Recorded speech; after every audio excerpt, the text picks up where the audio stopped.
C'est bon, j'y suis. C'est bon, tu y es. OK. Voilà, Merveilleux. parfait. Alors, attends, tac. Rejoindre, quitter l'audio de l'ordinateur, tester. Bon, on va y arriver. Super. Alors, ça, c'est moi. Pourquoi j'ai pas. Alors, du coup, tu as mis le live sur Facebook aussi? Non, j'ai pour l'instant Zoom, il est que là. J'ai lancé l'enregistrement et je le mettrai. Je verrai comment je le diffuse après. D'accord, ok. Voilà. Bon, bon Léo, Oh. alors du coup, on attend. Ah bah voilà, ça arrive. Voilà,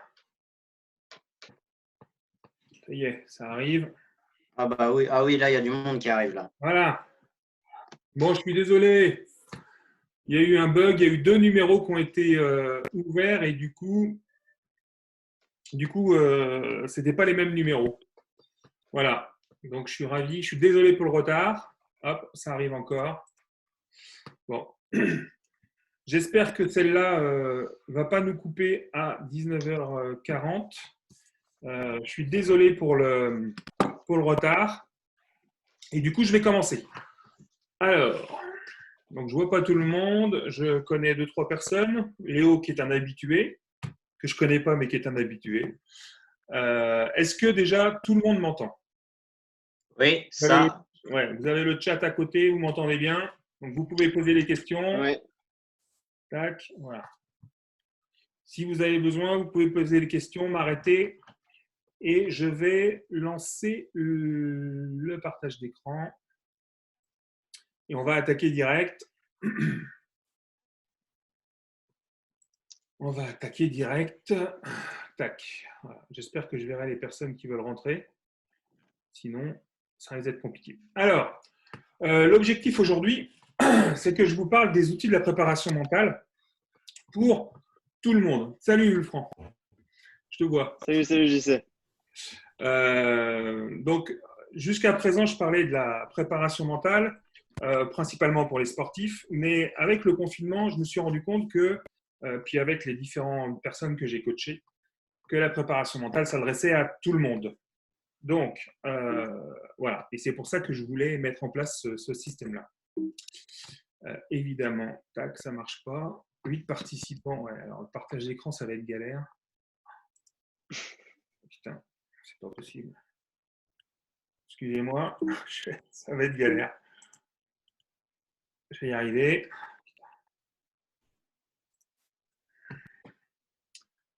Tac, tac. Alors, comment je vais faire pour partager mon écran? Je ne vais pas le partager en entier, comme ça je verrai ce qui se passe en même temps. Donc voilà, je vais tricher un peu.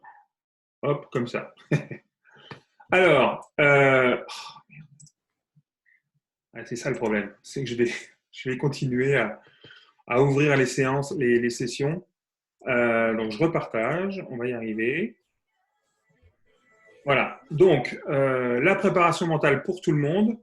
Et il y a une phrase qui me botte bien, qui me parle, c'est l'idéal de la vie n'est pas l'espoir de devenir parfait, c'est la volonté d'être toujours meilleur.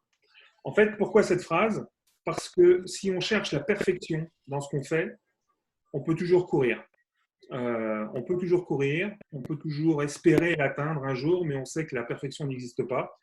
Et, euh, et ça risque de créer des frustrations. Des frustrations, un manque de confiance parce qu'on n'arrive jamais à ce qu'on a envie de faire. Alors que vouloir s'améliorer, ça c'est réalisable et c'est réalisable tous les jours. Tous les jours, on peut devenir meilleur. Et il suffit simplement de se retourner et de regarder ce qu'on a fait de mieux. Donc, c'est une véritable mine de motivation, cette phrase. Alors, du coup, je le fais à la main, parce que, évidemment, merde, pardon, on va y arriver. Tac. Alors, je me présente rapidement pour ceux qui ne me connaissent pas. Il n'y en a pas beaucoup, mais en tout cas, je vais quand même le faire. Jean-Christophe Maisonneuve, donc je suis préparateur mental spécialisé dans l'atteinte rapide de la performance. Pourquoi rapide? Parce que j'ai un parcours et de sportif J'ai joué en première division au rugby, j'ai fait beaucoup de volets en national, et puis j'ai surtout bossé 20 ans dans le commerce. Et dans le commerce, on vous demande d'atteindre des résultats sans trop vous poser de questions. Des résultats sans vous demander qui vous êtes ou comment il faut les atteindre, mais par contre, on vous exige les résultats.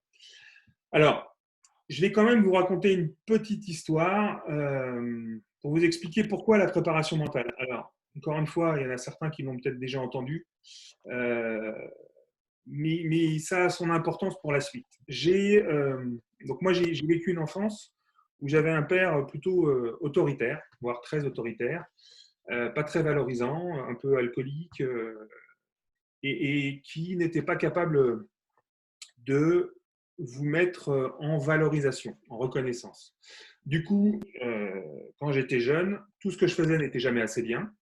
Il n'y avait que le scolaire qui comptait ou que l'intellect qui comptait. Et le sport était banni de son vocabulaire. Ça ne servait à rien. Donc, ce qui se passait, c'est que moi, j'avais quand même beaucoup d'énergie à dépenser, sauf que il fallait que je me maîtrise parce que pour rester des heures devant un bouquin, ça ne marchait pas. Donc, en fait, les résultats que j'avais à l'école n'étaient jamais assez bien. Que je sois deuxième, troisième ou même premier, c'était jamais suffisant. J'avais pas confiance en moi. J'avais un peu de surpoids. J'étais asthmatique. Voilà, il y avait plein de symptômes qui faisaient que introverti. Enfin voilà, c'était pas terrible. Et puis les années ont passé et mes parents ont divorcé. Mon père est parti et je me suis mis à faire du théâtre en scolaire. Jusque-là, pas de sport. À part à l'école, pas de sport. Et niveau moyen en classe.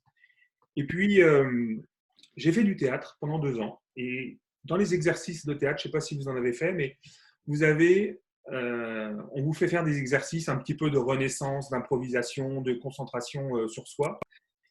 Et on exprime qui on est. On renaît en étant la personne qu'on est réellement. Et je me suis rendu compte que je pouvais être quelqu'un de communicant, de rigolo, qui avait un minimum de leadership et qui pouvait être présent comme il fallait auprès des autres. Et j'avais confiance en moi. Et là, je me suis dit, c'est pas possible qu'il y ait autant de différence entre ce que je suis capable d'être au théâtre et ce que je n'arrive pas à être chez moi. Et puis, comme il était parti, je me suis mis à faire du sport en club. Donc, moi, j'ai commencé le sport tardivement, je devais avoir 17-18 ans. Par contre, en sport, j'avais aucun référentiel sportif vis-à-vis de mon père. C'est-à-dire qu'à l'école, la référence, c'était le niveau d'exigence de mon père. Donc, de toute façon, quoi que je fasse, j'étais jamais assez bon. En sport, je pouvais faire ce que je voulais, je n'avais pas de référence. Donc, je pouvais atteindre n'importe quel niveau. Et en fait, il s'est trouvé qu'en 3 ans, je me suis mis à jouer en première division en commençant de zéro au rugby. Pardon, je n'ai pas commencé de zéro, j'ai commencé d'1m95, 100 kg. Voilà, ce qui est pas mal pour un rugbyman. En fait, ce qui s'est passé sur ces, on va dire, 2 ans suite au départ de mon père, c'est que bizarrement, mon asthme a disparu. J'ai perdu une vingtaine de kilos. J'ai réussi non-stop toutes mes études derrière. Et voilà. Et je me suis retrouvé avec une confiance en moi grâce au sport qui a tout changé dans ma vie. Et ça a été un véritable changement pour moi. Et donc, la préparation mentale, pourquoi ? Parce que je me suis rendu compte que l'objectif, c'était pas d'obtenir pas un diplôme, mais un titre professionnel, un intitulé de poste. J'ai couru après ça pendant des années. Et en fait, ce qui s'est passé, c'est que j'ai changé de boîte parce que à un moment, quand on fait du sport et que tout va bien, c'est bien, mais il faut gagner sa vie. Moi, le rugby n'était pas professionnel à l'époque. On ne gagnait pas sa vie avec. Donc, ce que j'ai fait, c'est que j'ai bossé. Et puis, plus je bossais, moins je pouvais faire de sport. Et quand j'ai arrêté le sport, parce que j'avais plus le temps, je me suis rendu compte que ma confiance a diminué d'autant. C'est-à-dire que le moindre grain de sable professionnel que je pouvais avoir,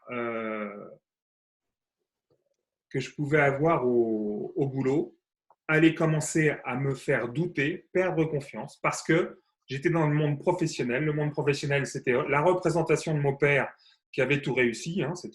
Il était DRH chez L'Oréal, ensuite il a été avocat. Bref, c'était un mec brillant, intellectuellement. mais qui a eu un impact sur moi qui était juste catastrophique. Et donc, plutôt que de me remettre en cause ou pour fuir quelque part une remise en question, ben, j'ai changé de boîte en essayant toujours d'aller chercher le poste supérieur pour compenser ce manque de confiance. Jusqu'au jour où je me suis rendu compte que je courais après la lune et que ce n'était pas les boîtes qui n'allaient pas, c'était moi. Et là, je me suis mis à faire de la préparation mentale, c'était naturel pour moi. Ce qui s'est passé, c'est j'ai fait du sport de haut niveau, j'ai fait du management de la performance et même du coaching de la performance en entreprise. Je suis entraîneur de volley. Et pour moi, il était incontournable le fait de me retrouver à faire de la préparation mentale. Associer le développement de soi pour le bien-être dans la performance. Donc voilà comment j'en suis arrivé là. Donc j'ai fait 2 formations de préparation mentale, une certifiée et diplômée d'État, l'autre qui était faite avec Raphaël pour Mental de Pro, qui est une formation qui est orientée expérience avec des vrais outils, un vrai partage d'expérience. Voilà. Et avec tout ce que j'ai vécu autour, ça coulait de source que je me retrouve à ce niveau-là. La suite, c'est quoi? La suite, c'est du coup, qu'est-ce que la performance? Parce qu'on en parle beaucoup dans le sport, on en parle au boulot, mais qu'est-ce que la performance? La performance, c'est comme un smoothie. Vous avez une orange, un pamplemousse, une banane, un kiwi. Voilà, vous avez des ingrédients différents. Et quand vous avez passé tout ça au mixeur, vous avez un super smoothie. La performance, c'est le smoothie. La performance, c'est un truc qui est délicieux, mais qui est composé de plusieurs ingrédients. Alors, les ingrédients séparément, ils peuvent être sympas aussi, hein, je ne dis pas le contraire. Mais le résultat du smoothie, c'est un truc unique. On ne voit que ça. Il est impossible de différencier les différents fruits que vous avez mis dedans, les différents ingrédients. Par contre, vous obtenez un truc qui est plutôt sympa. Pour moi, la performance, c'est ça. Alors, vous avez William Thomas, qui est un psychologue américain, qui a été un petit peu l'inventeur de la préparation mentale dans les années 70 aux États-Unis, et qui disait la performance, c'est votre potentiel moins les interférences. Le potentiel, c'est votre capacité innée. C'est ce que vous êtes vous. C'est votre plein potentiel. Vous avez des qualités physiques, des qualités physiologiques, mentales, etc. Et quand vous utilisez tout ça plein pot, vous avez votre plein potentiel. Et les interférences, ce sont les habiletés mentales qui viennent perturber tout ça. Alors, on va y revenir après. Les habiletés mentales qui perturbent, c'est le manque de confiance, le stress, des émotions qui viennent perturber, des pensées négatives, la concentration, le manque de concentration, etc. La motivation, tout ça, ça vient interférer sur votre propre capacité à obtenir votre potentiel plein pot. Et évidemment, les outils de la préparation mentale, il faut aussi expliquer ce que c'est. Donc, la préparation mentale, c'est quoi? En fait, c'est un peu pareil que le smoothie. C'est-à-dire que quand on voit un champion sur un podium, on se dit bravo, il a bien bossé, c'est bien. Mais qu'est-ce qu'il y a derrière? Et en fait, la préparation mentale, c'est ce qu'il y a derrière. C'est la partie immergée de l'iceberg. C'est tous les échecs qu'on a traversés avant d'arriver sur le podium.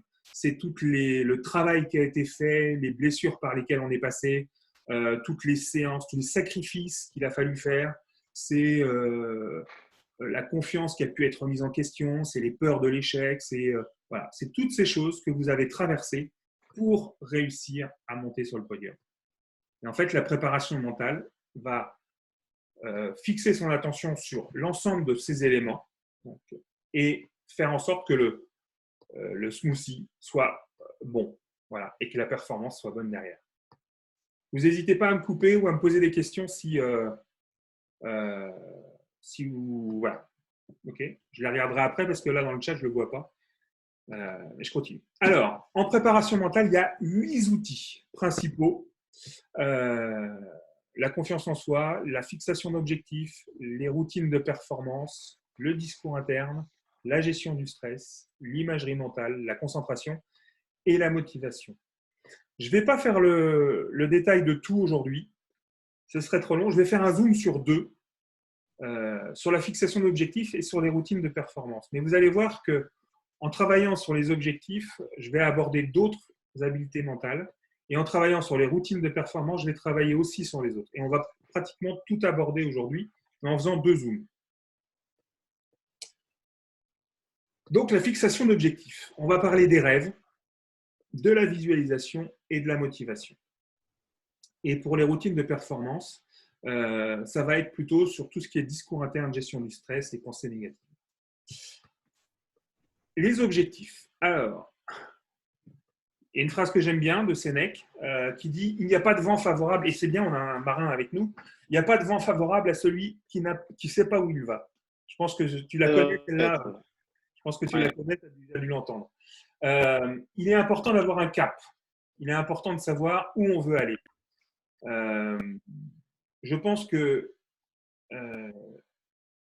on parle en entreprise d'objectifs SMART, les trucs, les fameux spécifiques, mesurables, etc., temporels, etc. C'est bien, sauf que souvent, on vous pose un peu ça sur la table. On dit voilà, c'est tes objectifs, voilà, ils sont mesurables, machin, etc. Et débrouille-toi. Eh ben, souvent, ça ne donne pas le cap. C'est juste des objectifs de résultats qu'on vous donne sans trop vous expliquer comment il faut faire. Et moi, j'aime bien utiliser, il y a quelqu'un qui m'inspire par rapport à ça, qui est Walt Disney. Walt Disney qui était un grand rêveur. C'était un grand rêveur, c'est quelqu'un qui était un visionnaire et en même temps, c'était aussi un réalisateur, voire producteur de temps en temps. Alors, je m'explique. Walt Disney, je suis en train de regarder l'heure, je me dis si ça coupe dans 4 minutes, il faudra que je vous reconnecte ou que je rouvre, enfin je ne sais pas, parce que je crois que j'avais que 40 minutes au départ sur cette formation-là. Bref. Walt Disney, il avait des rêves, donc il vous a fait rêver. Donc il vous a emmené vers quelque chose. Un Bambi, un Mickey, un Belle Blanche-Neige, Belle au bois dormant, Belle et la Bête. Il aimait bien les baies d'ailleurs. La Belle et la Bête, etc. Donc il vous a fait rêver. Il vous a emmené sur des trucs, voilà. Il y avait des histoires incroyables. Et puis après, il a fallu partager ces visions-là. Il a fallu se dire, allez, bon, bah maintenant, concrètement, comment je fais pour transmettre ça? Comment je fais mon dessin animé? Comment j'associe? Comment je fais mes dessins? Et il s'est retrouvé confronté à de vraies problématiques financières, de personnel, de techniques pour mettre en forme tout ça. Ça veut dire quoi? Ça veut dire que dans vos objectifs, dans votre vision, alors il y en a qui vont dire bah, moi, mon objectif, c'est peut-être l'Everest. C'est vrai que ça fait rêver. Moi, j'aime bien utiliser le haut de l'escalier, le premier étage. Parce que le premier étage, il n'est pas très loin. Et qu'on peut s'arrêter sur chacune des marches, regarder derrière soi. Et quand on n'a que 20 marches à faire ou 30 marches à faire, c'est quand même plus motivant que de se dire l'Everest, c'est quoi? C'est 8000 mètres. Allez, on va dire 4 marches par mètre. Bon, ben voilà, vous faites le calcul, ça fait 32 000 ou 320 000 marches. C'est pas très motivant. Si vous regardez votre premier étage et vous dites, voilà ce que j'y mets sur mon premier étage, voilà mon rêve. Voilà ce que j'y mets. Je rêve d'être champion du monde. Voilà, un Teddy Riner, il n'est pas arrivé champion du monde sans jamais y avoir rêvé.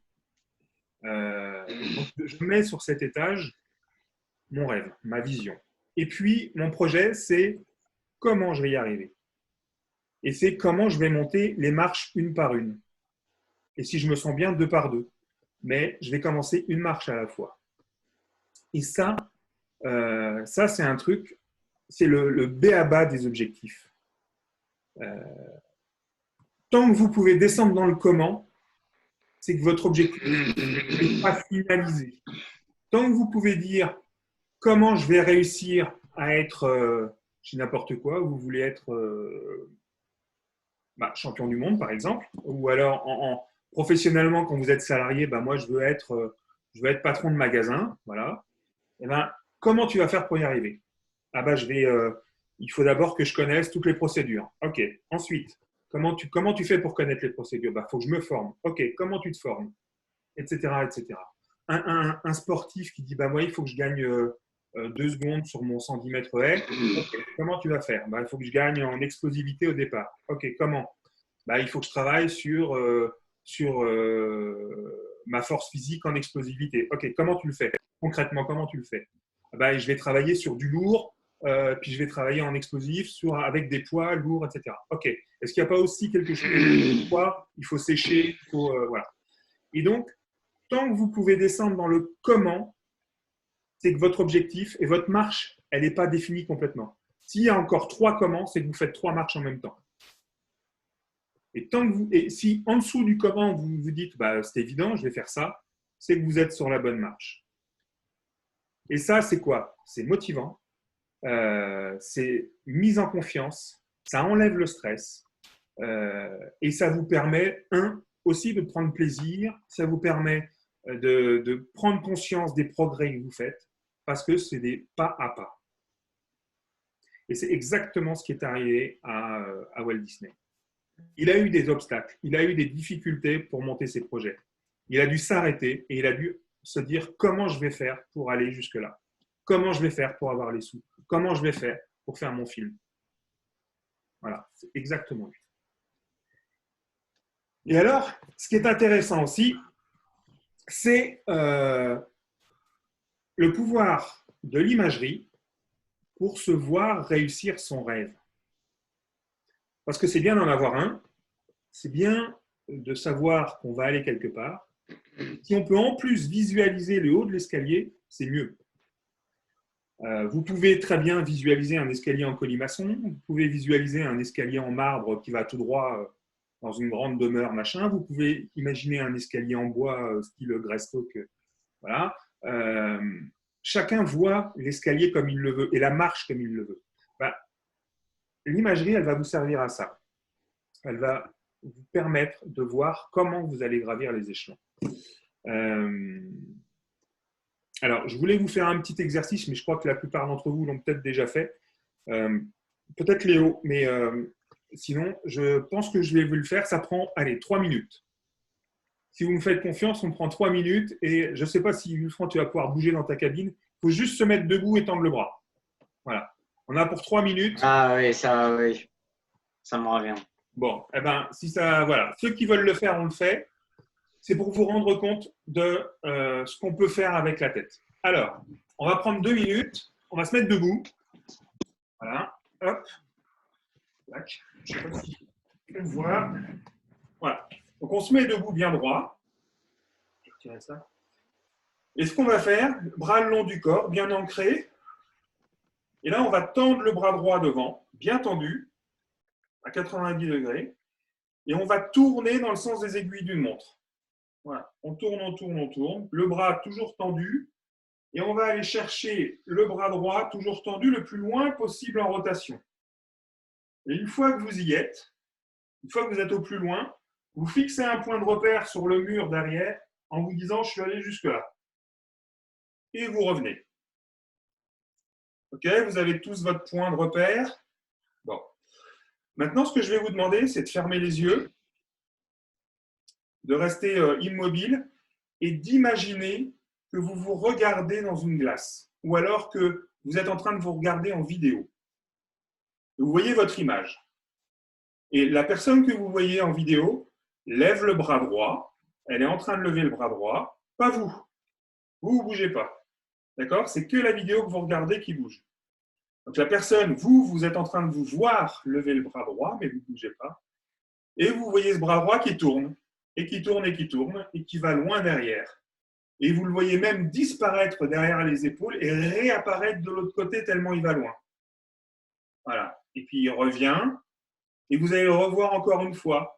Lever le bras, tourner, voir son épaule droite disparaître derrière l'épaule gauche et presque réapparaître un peu comme s'il se tordait en caoutchouc. Et là, il se tord tellement que ça peut presque se voir au niveau du tronc. Là, ça fait des plis, un peu comme les poupées en caoutchouc. Et vous voyez le bras qui revient de l'autre côté, tellement loin qu'il pourrait presque remplacer le bras gauche. Et il revient à sa place. OK? Maintenant, dernière phase, vous allez imaginer que c'est vous à travers vos yeux. Donc, c'est vous qui, à travers votre regard, allez faire comme si vous alliez lever le bras droit. Donc, vous sentez que vous levez le bras droit, mais il ne bouge pas, hein, il est toujours immobile. Mais dans votre tête, Vous voyez votre bras se lever, vous sentez l'épaule, les deltoïdes et le bras super tendus. Et puis, vous allez le sentir tourner sur la droite. Vous allez sentir que ça se plie à un moment au niveau des omoplates, tellement ça tourne. Vous allez sentir au niveau du bassin qu'il a envie de suivre, tellement il a envie de tourner. Et puis, vous allez même presque sentir au niveau des jambes que ça a envie de suivre. Mais les bras, les épaules, le tronc, tout ça, ça tourne. C'est super flexible.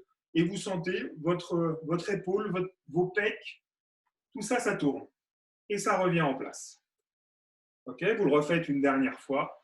Vous sentez le bras tendu, les deltoïdes, la main bien tendue jusqu'au bout des doigts. Vous tournez, votre bras est toujours bien tendu, donc ça travaille, les pecs, les deltoïdes. Ça tourne encore, ça tourne, ça tourne, ça tourne. Votre tête, elle suit, elle continue à suivre. Vous tournez et en fait, vous passez vous aussi, vous passez de l'autre côté. Et votre bras gauche est presque à la place de votre bras droit. Et vous revenez en place. Ok, ben maintenant, vous rouvrez les yeux. Et on va refaire ce qu'on a fait tout au début. Donc, bras ouverts, enfin, les yeux ouverts. On tend le bras devant. Maintenant, on peut le faire. Voilà. Et on tourne à droite. Et on fait la même rotation que tout à l'heure. Bras tendu. Et on va le plus loin, loin, loin possible. Et on va le plus loin. Et là, vous fixez, une fois que vous êtes au maximum, vous fixez un point de repère sur le mur. Et une fois que vous l'avez, vous revenez en place. Voilà. Et la question que j'ai envie de vous poser maintenant, c'est qui est allé au-delà du point d'origine? Moi. Ouais. De beaucoup? Beaucoup, ouais. Moi, il me manquait 90 degrés pour faire quasiment 360. D'accord. Donc, ça fait, ouais, voilà, 270 degrés. Là, au premier essai, j'avais fait un peu plus que 180. Ah, non, mais non, j'ai fait énormément plus. Bon, d'accord. On ne fait pas des maths, on fait juste. Donc, Ouais, non, non, mais voilà. Donc, voilà. ça a marché en plus. La preuve de la préparation mentale par des chiffres mathématiques. C'est ça. Donc voilà, aujourd'hui, n'hésitez pas à me mettre dans le chat ce que vous avez ressenti, mais physiquement, ou dites-moi plutôt qui n'a pas été plus loin. Aujourd'hui, cet exercice-là, il montre quoi? Il montre que mentalement, ce que vous êtes capable de faire agit sur votre corps. Et pour vous donner un exemple concret, parce que les mots, c'est sympa, mais je voulais commencer par ça parce que au moins c'est probant. Il y a un test qui a été fait aux États-Unis sur des lancers francs au basket. Et on a donné à un groupe, on a dit voilà, 1 heure par jour, tu t'entraînes à faire des lancers francs pendant un mois. Un autre groupe, on leur a dit vous vous entraînez 1 heure par jour mentalement chez vous, sans ballon. Et un autre groupe, on leur dit vous faites rien. Un mois après, on reprend les mesures et on leur dit voilà, on regarde ceux qui ont fait de lancer franc à la maison, physiquement sur le terrain, plus 24% de réussite. Bravo. Ceux qui se sont entraînés à la maison, sans ballon, ont fait plus 23%. Évidemment, ceux qui ne se sont pas entraînés n'ont rien changé à leurs résultats. Mais ce qui était aussi impressionnant dans ces résultats, c'est que, évidemment, les tests étaient suivis avec des scanners, etc. On s'est rendu compte que les espaces du cerveau utilisés étaient les mêmes, que ce soit ceux qui lançaient physiquement que ceux qui travaillaient mentalement. On sollicitait les mêmes emplacements du cerveau. Ça veut dire quoi? Ça veut dire que les connexions qu'on fait aujourd'hui sont valables aussi bien quand on fait un exercice physique concrètement que quand on le fait dans sa tête et qu'on imagine le faire. Avec tout ce qui fait bien, hein. Je vous ai fait ressentir les choses. Je vous ai fait sentir les deltoïdes, les muscles, etc. Donc après, plus ou moins bien, mais voilà. Ça montre juste qu'on est capable d'améliorer des capacités physiques uniquement en le travaillant dans la tête. Et j'ai d'autres exemples comme ça. Hein. Il y a des joueurs de piano, ça a été fait avec des joueurs de piano, ça a été fait avec plein de monde. Qu'est-ce que ça veut? L'autre intérêt de ça, c'est que l'imagerie il n'y a pas d'échec. Il n'y a pas d'échec dans l'imagerie. Vous pouvez rêver que vous avez 1,50 m de détente. Vous avez le droit de le faire. Vous pouvez rêver que vous avez le même punch que Mike Tyson. Vous pouvez rêver que vous avez que vous êtes capable de tout. En fait, c'est ça qui est intéressant. Il n'y a pas d'échec en visualisation et en imagerie mentale. Donc, quand on visualise un objectif, un rêve, et qu'on l'imagine, vous comprenez bien qu'il n'y a pas d'échec et on arrive à cet objectif. Je suis commercial, je dois faire une vente. Ben, je vais imaginer ma vente avant de recevoir mon client. Et je vais imaginer que je décline tous mes process parce que je les connais, etc. Et ça va me faire un peu une répétition en place. Et ces techniques de préparation mentale fonctionnent. C'est-à-dire que quand vous allez vous retrouver face au client, peut-être qu'il y aura des bugs dans votre discours, etc. Et que le mec en face, à un moment, il va se dire… sauf que vous serez en confiance pour faire votre vente et que ça va se sentir dans le résultat. Et tout l'intérêt est là pour le commun des mortels. Je continue. Après ça, évidemment, qu'est-ce qui décline de ça? Il décline la motivation. Quand vous avez votre objectif, votre rêve, et que vous savez que vous pouvez l'atteindre, vous êtes hyper motivé. Et la motivation, elle dépend de quoi? La motivation, elle dépend de 7 sentiments. Si les 7 sentiments ne sont pas réunis, s'il y en a un qui fait défaut, votre motivation peut vaciller. Si vous n'avez pas l'ensemble des éléments, vous pouvez vous retrouver un peu moins motivé, un peu moins, un peu moins en train à faire les choses. Et dans ces 7 sentiments, il y a le plaisir, les compétences que vous allez acquérir. C'est pour ça que je vous disais le comment du comment pour définir l'objectif. C'est que quand on monte sur une marche et qu'on se retourne, on prend conscience de ses compétences et de ses progrès, qui sont 2 des éléments clés.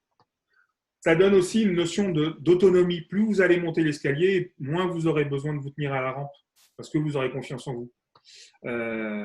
Vous avez aussi cette notion d'appartenance. Vous êtes apprécié pour ce que vous êtes, vous. Et ça, c'est la motivation quand vous travaillez au sein d'une équipe.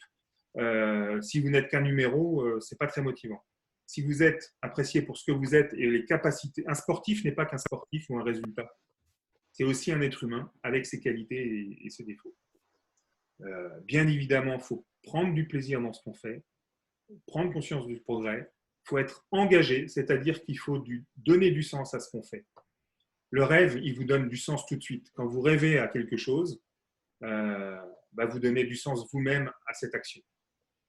Et bien sûr, ce que j'appelle l'hypermotivation, c'est ce qui vous anime et ce qui vous fait lever le matin. Un sportif qui fait du tennis depuis l'âge de 2 ans ou 5 ans et qui, à l'âge de 39 ans, je crois qu'il a Federer, fait toujours du tennis comme il le fait, c'est qu'il est hyper motivé dans le tennis. Un Richard Gasquet qui n'avait pas du tout envie de jouer au tennis parce que c'est son père qui l'a forcé, aujourd'hui, on n'en entend plus parler. Et je ne vous parle pas des blessures qui sont aussi la conséquence de quelqu'un qui n'a pas envie. Voilà. Et ça, c'est que des exemples sportifs, mais je peux vous en donner des tonnes sur le professionnel. Un Mark Zuckerberg, vous ne me ferez pas croire que ce mec n'a jamais eu envie de diriger une société comme la sienne. Celui qui a monté Amazon, c'est pareil. Il ne s'est pas dit, tiens, j'ai trouvé une super idée, mais je vais la revendre parce que moi, ce qui m'intéresse, c'est juste d'avoir des idées. Non, ce n'est pas comme ça que ça marche. En tout cas, il y en a. Il y en a qui aiment bien avoir juste des idées, qui vendent leur projet et qui vont chercher d'autres idées. Et c'est ça leur motivation. Ce n'est pas ce qu'ils peuvent en faire. Donc, pour résumer cette première partie, le premier plan d'action qui est à mettre en place quelque part dans sa vie, c'est écrire avec clarté et ambition ce que vous voulez vraiment obtenir dans la vie, écrire ce projet et ce rêve dont vous avez envie. Pourquoi l'écrire? Parce que ça le rend réel. Ça rend un rêve réel, ça veut dire réalisable. Et bien sûr, vous faites des points d'arrêt. C'est-à-dire que quand vous êtes sur une marche, que vous avez gravi 1, 2 ou 3 marches, arrêtez-vous. Dites-vous, mes marches là, elles étaient trop hautes, c'est un peu compliqué, je n'arriverai pas à faire les autres. Et vous réajustez, vous modifiez. Vous modifiez peut-être votre comment. Vous savez, les escaliers, quand il y en a beaucoup, il y a un palier au milieu intermédiaire qui permet de tourner et de remonter. C'est peut-être ça qu'il faut se dire. Voilà. Et en même temps, il y a de la magie à voir grand. Ça, c'est juste encore un élément moteur que j'aime bien. Ça vous permet d'aller chercher quelque chose qui va vous booster dans la vie de tous les jours. Deuxième point, les routines de performance. Alors, ça peut faire peur, ça peut être très sportif, et on se dit, mais comment on peut mettre ça en place pour la vie de tous les jours? Routine de performance, on refait un petit jeu, alors pour le coup, vous allez pouvoir rester assis, et il y en a pour 10 secondes. Je vais vous demander, pendant 10 secondes, de regarder autour de vous et de me dire combien vous avez d'objets rouges. En 10 secondes, vous comptez combien d'objets rouges vous avez autour de vous. Que du rouge. OK? Donc là, OK, c'est bon, revenez avec moi. Et en gros, vous devez en avoir compté combien? Allez, entre 5 et 10, entre 10 et 15, à peu près à la louche. OK? Mais si je vous demande là maintenant, en fermant les yeux, de me dire combien d'objets jaunes vous avez vus, est-ce que vous êtes capable de m'en donner précisément? Là, ça va être plus compliqué. C'est plus compliqué de me dire combien d'objets jaunes vous avez vus pendant que vous aviez fait le tour. Pourquoi? Parce que vous avez fait un focus sur le rouge. Et même, peut-être que les objets, allez, rose foncé, ou alors violet, ou alors un peu pourpre, ont été comptés dans les rouges. Peut-être qu'on a rajouté du rouge au rouge. Et qu'au lieu d'en avoir 5, bah, vous en avez trouvé 10 parce que vous avez rajouté du violet ou du rose. Donc, le fait de faire un focus, ça a amplifié les choses sur lesquelles vous étiez concentré. Et ça a diminué tout le reste. Et bien, ça, c'est quoi? Et ça s'exprime quand? Là, je parle de concentration, mais juste avant, je voudrais rappeler quand vous êtes frustré, quand vous avez quelque chose qui vient perturber un projet que vous aviez eu, que ce soit un sportif qui se dit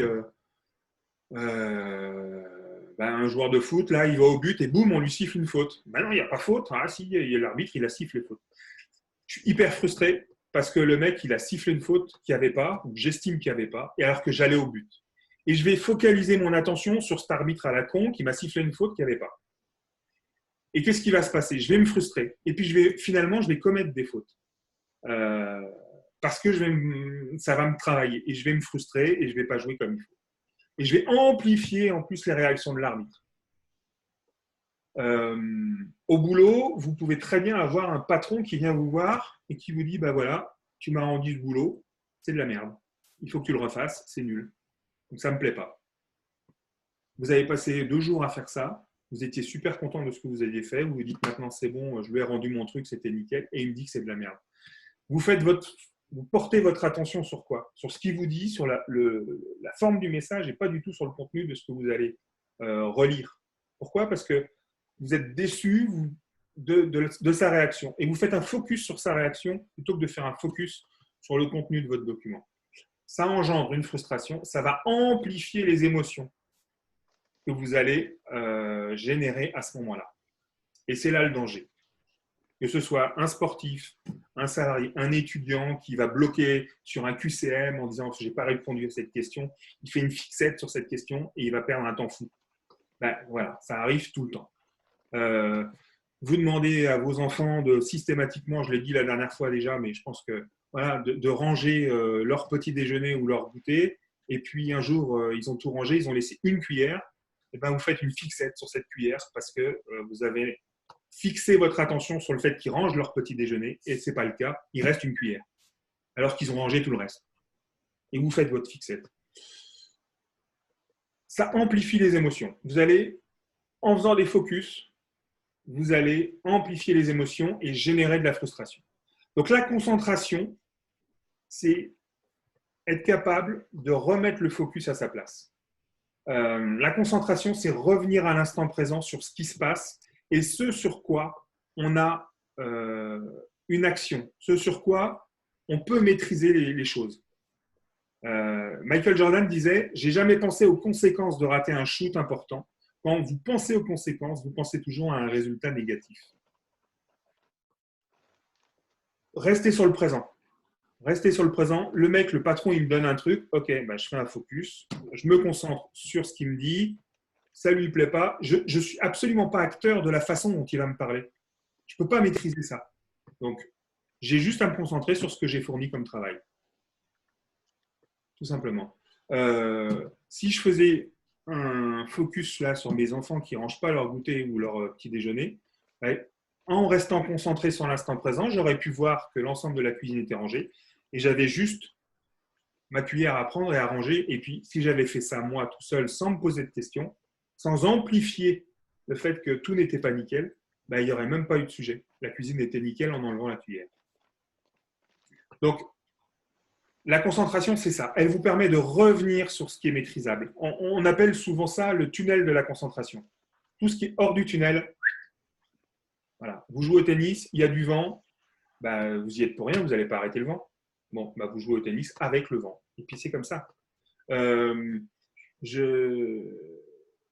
fais ma vente, je connais mon protocole, etc. Je connais tout. Bah, j'ai plus le produit parce que je suis en rupture. Bah, j'ai plus le produit parce que j'ai plus de masque, parce que j'ai plus de masque. Voilà. Après, c'est pas moi forcément qui suis responsable du fait que je les ai plus. Mais après, il y a le comment je fais pour y arriver. Et là, on repasse sur autre chose. Voilà. Donc, tous ces éléments de concentration sont adaptables à tout le monde au quotidien. Encore une fois, vous me coupez hein, si jamais je vais trop vite ou si c'est pas clair. Évidemment, tout ça, c'est lié à quoi? C'est lié à des croyances. Il ne faut pas oublier que les réactions que vous allez avoir, elles vont être liées à ce que vous avez vécu, à votre histoire, à votre éducation, à quelque chose qui vous fait croire que votre patron vous en veut et qui ne vous aime pas. Alors que peut-être que c'était juste une réflexion parce que lui, il a mal dormi et qu'il a eu peut-être la pression de son propre patron et il a réagi durement parce qu'il n'était pas satisfait ou que, voilà. Vous ne savez pas ce qui s'est passé. Par contre, vous l'avez pris pour vous et ça peut vous détruire complètement. Pourquoi on a autant de burn-out? Parce qu'on a beaucoup de choses qui sont liées à une éducation. Un exemple concret, vous allez comprendre tout de suite. J'ai vu Les Dents de la Mer quand j'étais petit. J'avais 5 ans, ça m'a fait peur. Aujourd'hui, je suis persuadé que tous les requins sont mangeurs d'hommes. Qu'ils fassent 50 cm ou 3 mètres. Là, c'est lié à une croyance. Voilà. Et j'en suis sûr. Je suis sûr que les requins, c'est une certitude pour moi, les requins sont mangeurs d'hommes, tous. Bon, c'est pas vrai, j'ai plongé avec des requins, donc je peux vous assurer que ce n'est pas le cas. Mais ça, vous pouvez ça peut être lié à plein de choses. Il ne faut pas oublier que vous entendez entre 0 et 18 ans 18 000 fois non dans votre vie. 18 000 fois non. Alors, de temps en temps, c'est un non qui ne va pas être une croyance limitante, mais qui va vous porter plutôt sur une croyance aidante. Le feu brûle. Mets pas tes doigts dans la prise. Ben oui, le jour où vous mettez vos doigts dans la prise et que vous prenez un coup de jus, vous comprenez. C'était pour vous aider. Par contre, on ne mange pas de gâteau en plein milieu de l'après-midi. Bon, je l'ai fait, et ça ne m'a pas perturbé. Donc, parce que vous avez suivi une certaine éducation, parce qu'on ne met pas ses doigts dans le nez, on ne tire pas les cheveux de sa sœur, etc., etc. Enfin, il y a plein de trucs qu'on vous dit. Ça, c'est des exemples un peu d'éducation bête, mais dans la vie, on est bourré de choses qu'on entend. Aujourd'hui, si vous écoutez tout ce qu'on entend à la radio, à la télé, sur le Covid, en plus, on ne sait pas grand-chose. Donc, on entend quoi? Qu'il y a des gens qui meurent, que tout le monde a peur, qu'on ne veut plus prendre les transports, que la reprise au boulot, ça va être terrible, que pour un sportif, que le championnat, il a été arrêté, on ne sait pas quand ça reprend, on ne sait pas dans quelles conditions, etc. Il peut y avoir des angoisses, des stress, de l'anxiété liées à tout ça. C'est une évidence. Il y a plein de choses qui sont liées à ce que vous entendez et qui vont vous faire croire des choses. Plus vous allez vous dire « je suis sûr que », plus ça risque d'être une croyance limitante.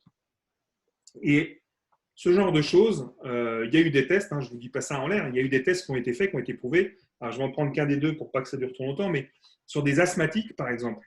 En 1975, des psychologues américains qui ont fait le test, ils ont pris un groupe d'asthmatiques, ils leur ont dit, voilà, on va vous déclencher une crise d'asthme, Et puis, on voudrait tester un nouveau produit sur le marché qui marche à quasiment à tous les coups, mais on a besoin de tests concrets. Donc, on va vous soigner vos crises d'asthme au moment où on va les déclencher. Et ils déclenchent les crises d'asthme, ils mettent le produit, ils leur donnent le produit, et bizarrement, 80-90% des asthmatiques, hop, sur ce test-là, vont mieux.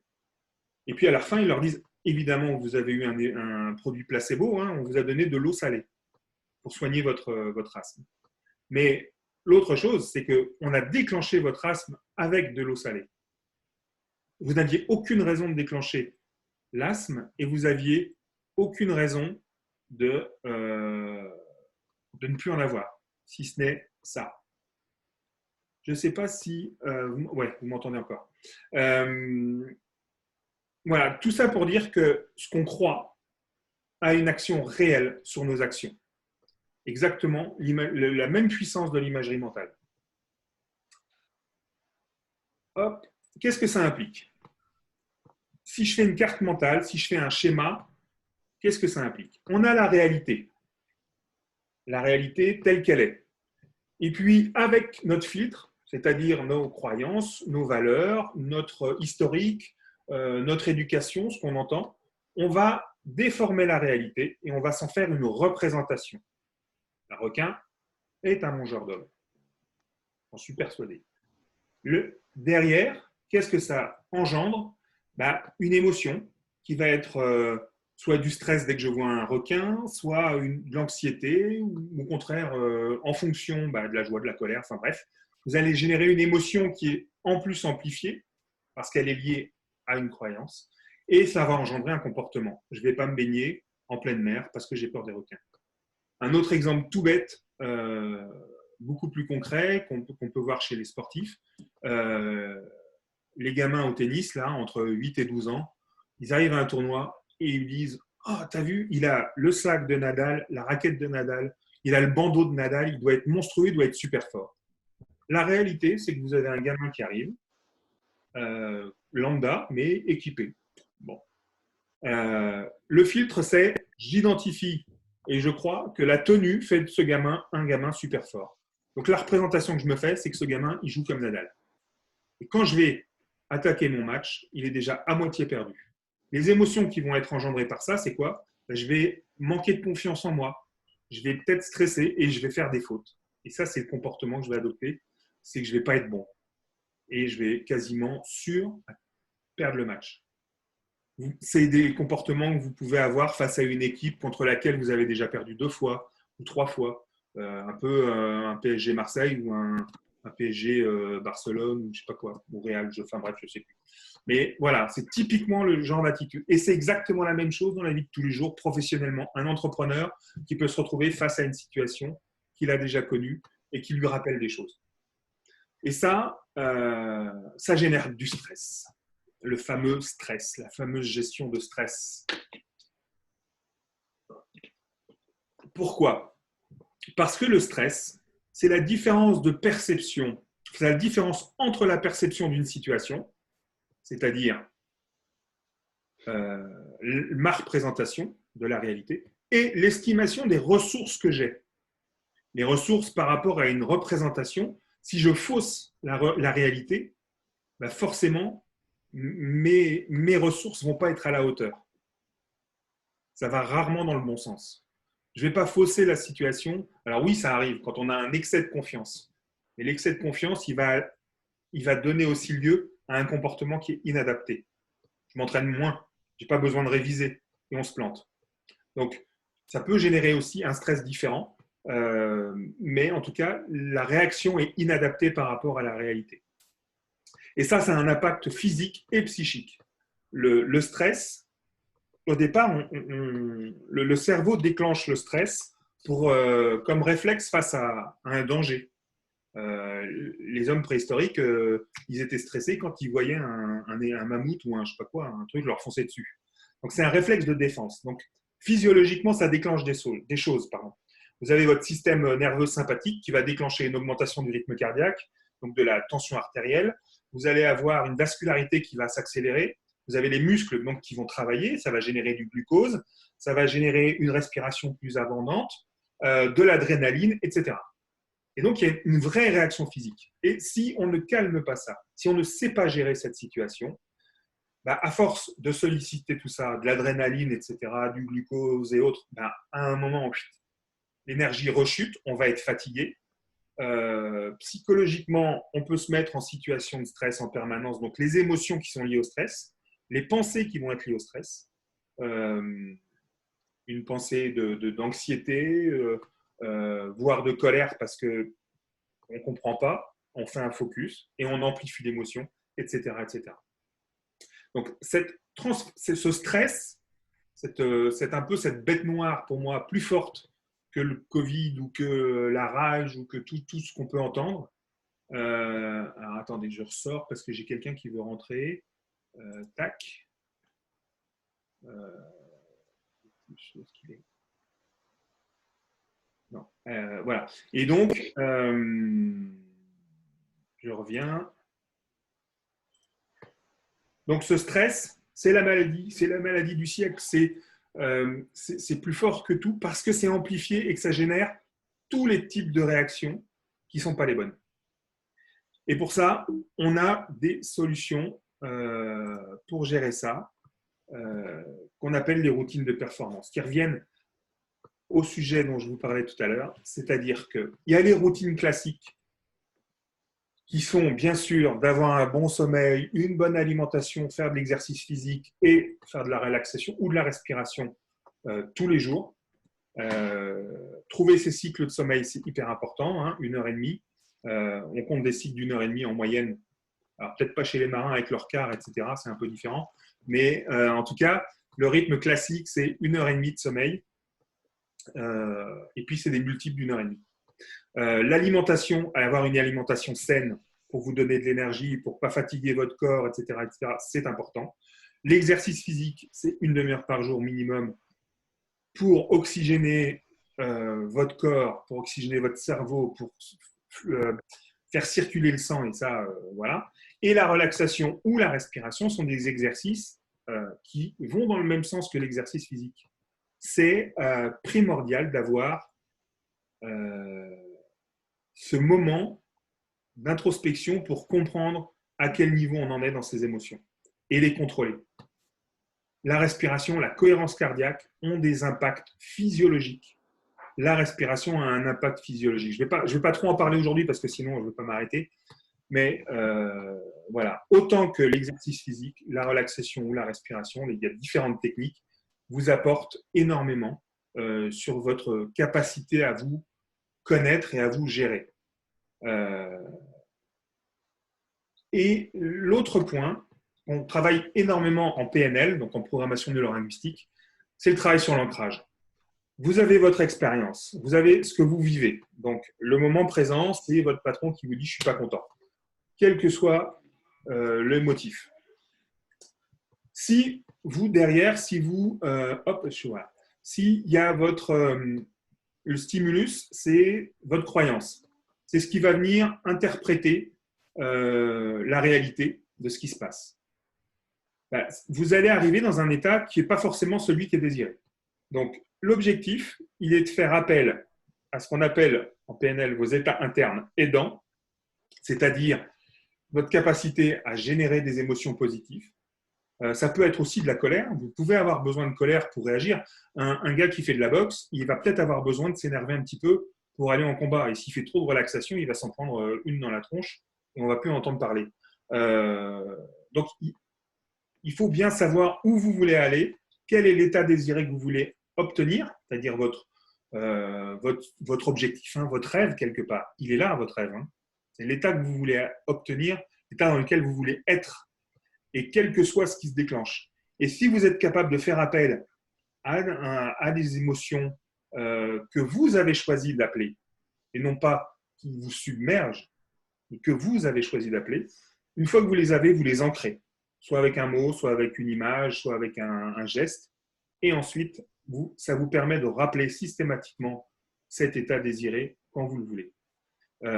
J'ai entendu récemment une phrase qui m'a bien plu, il me dit c'est pas quand on tombe dans la rivière qu'on se noie, c'est quand l'eau nous submerge. Vous pouvez tomber dans l'eau, et vous pouvez aller chercher. Si vous laissez l'eau vous submerger, vous n'irez jamais plus loin. Si vous allez chercher des ressources pour agiter les bras, pour penser à des choses qui vont vous permettre de nager correctement et rejoindre la rive, vous ne serez pas coulé. Voilà, donc ça c'est facile à dire comme ça, c'est un peu de la théorie, mais c'est les outils qu'on utilise en préparation mentale pour faire appel à un état soit d'activation, soit un état de détente, soit un état de bien-être au moment où il faut. Et ça, vous êtes tout à fait capable de le faire. Je le fais aujourd'hui avec des gens qui sont en recherche d'emploi et qui, avant un entretien, stressent énormément. Là, on fait appel à ce genre de situation. On déclenche chez eux des moments où ils se sentent bien et ils peuvent aller à leur entretien sans stress. Et plutôt au contraire, en se sentant performant. Voilà. Donc ça a un intérêt partout dans la vie pour tout le monde. Résultat, pour chacune des sphères de vie, posez des actions simples en rapport avec vos objectifs. Et ensuite, vous ancrez vos réussites et vous boostez votre confiance. Les sphères de vie, c'est le domaine professionnel, le domaine sportif, familial, etc., etc. Et chacune des situations peut avoir son objectif, son rêve. Et pour obtenir votre rêve, il faut enlever tous ces parasites, toutes ces croyances limitantes et faire appel à des ressources que vous avez au fond de vous. Une fois que vous les avez, vous ancrez tout ça et vous boostez. En conclusion, c'est ce que je vous disais, on a à peu près 60 000 pensées par jour, dont 95% qui reviennent tous les jours. Et en plus, ces 95%-là, elles sont négatives. On a 5% d'action de marge, on a 5% de pensée positive dans la journée.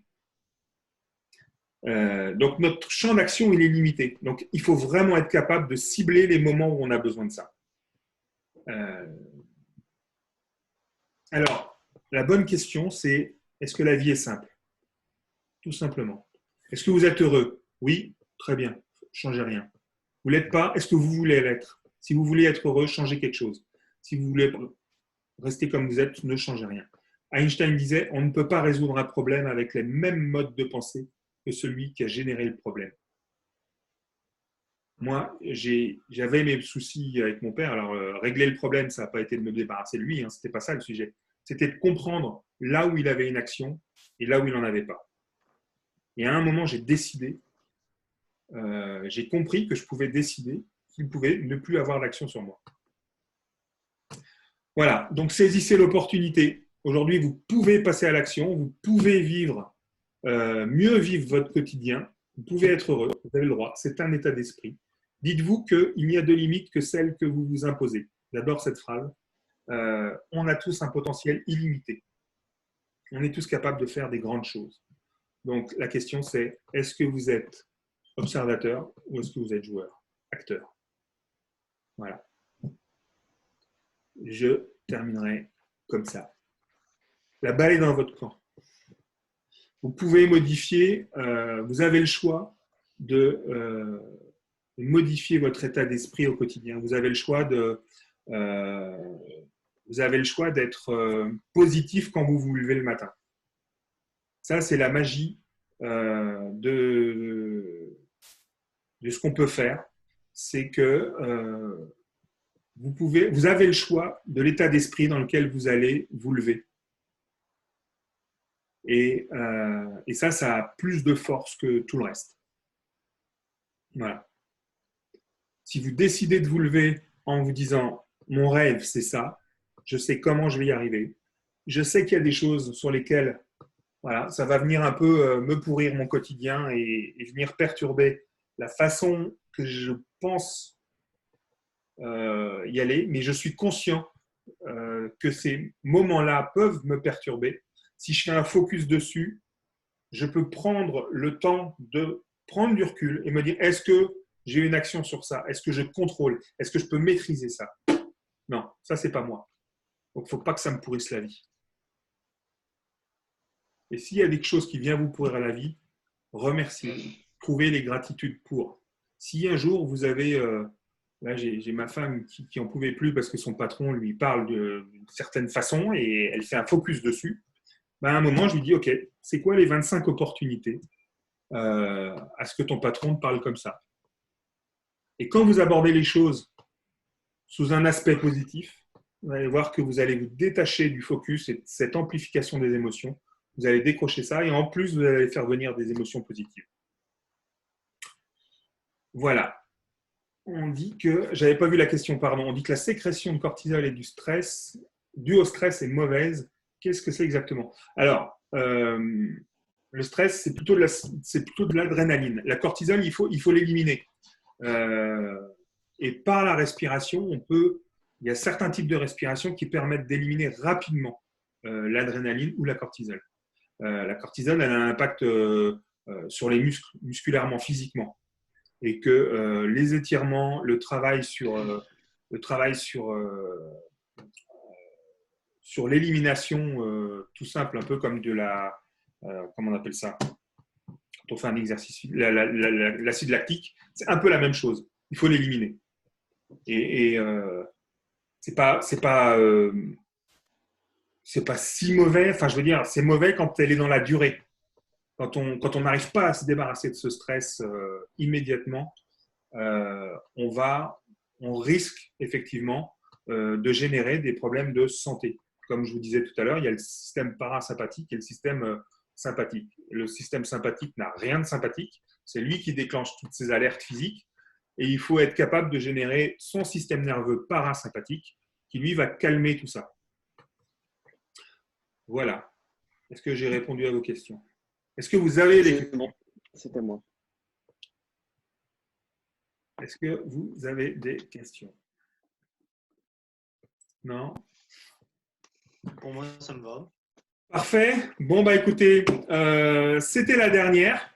C'était la dernière des vendredis du confinement, puisque on reprend le boulot lundi pour certains. Donc, je vous remercie de m'avoir suivi.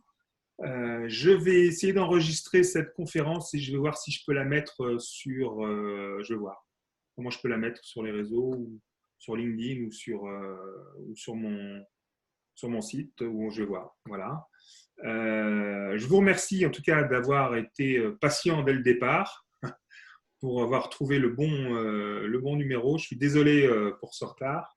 Et puis, j'espère, voilà, vous avez mon nom, vous avez mes pages Facebook, Instagram, etc. Donc, n'hésitez pas à prendre contact. Salut Marius, merci d'avoir été présent aussi pour tous ces vendredis, de votre fidélité. Et puis, sachez que la semaine dernière, le live qu'on a fait a généré en 3 jours plus de 1000 vues. Donc, c'est une très belle… voilà, ça montre que les gens sont intéressés par les frustrations, les émotions, etc. Voilà.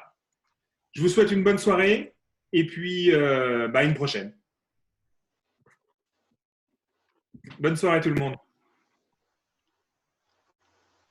Salut Vulfran, merci. Merci à toi, c'était top. J'ai pas pu assister aux autres vendredis. Là, je suis en Martinique. T'es en Martinique, d'accord. Ouais. En Martinique et peut-être que je reviens en Guyane dans les semaines à venir, avant de revenir en France, parce que j'ai mes sélections commando le 15 juin normalement. Et a priori, je vais me faire une quatorzaine avant de commencer les sélections. Donc, il va falloir que je sois sur le territoire métropolitain le 1er juin. Bon, 1er juin, d'accord. Bon. Voilà. Très bien. Je ne sais pas où encore, mais bon.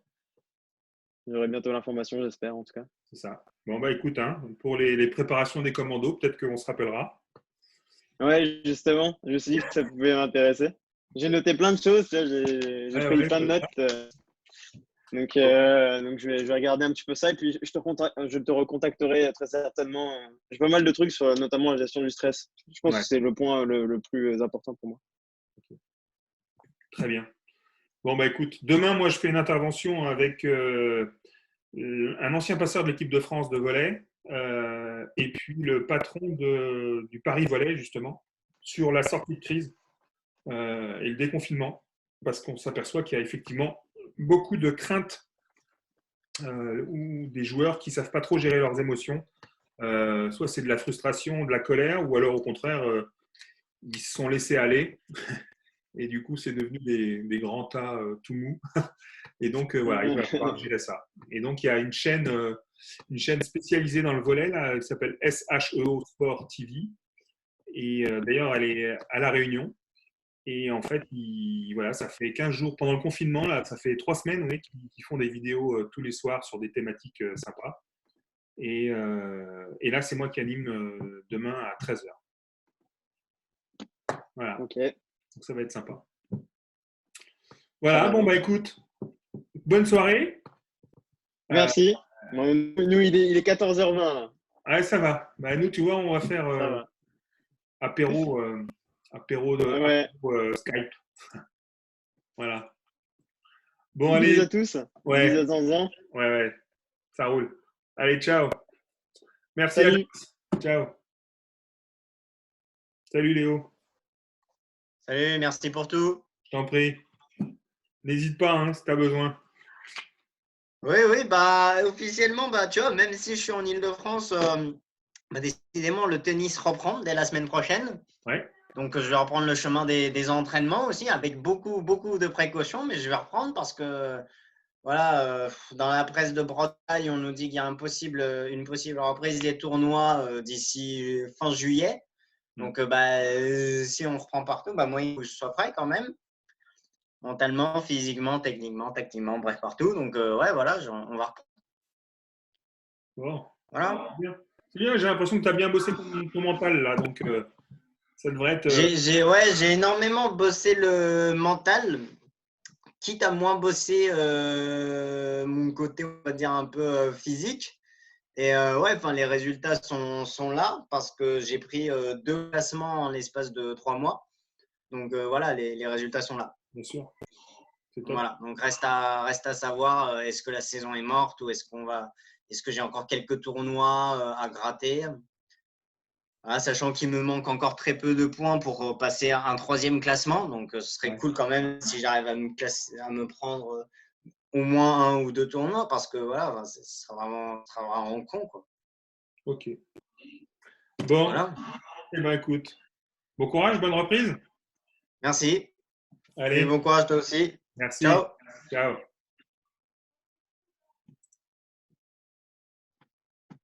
Allez, zou. Salut Sonia. Salut. Bonne soirée. Ouais. Bonne soirée. C'était bien, hein, c'était très bien. Merci. Allez, à la semaine prochaine. Ouais, ciao. Comment je Bonne soirée. l'enregistre? Hein? Comment je Oui.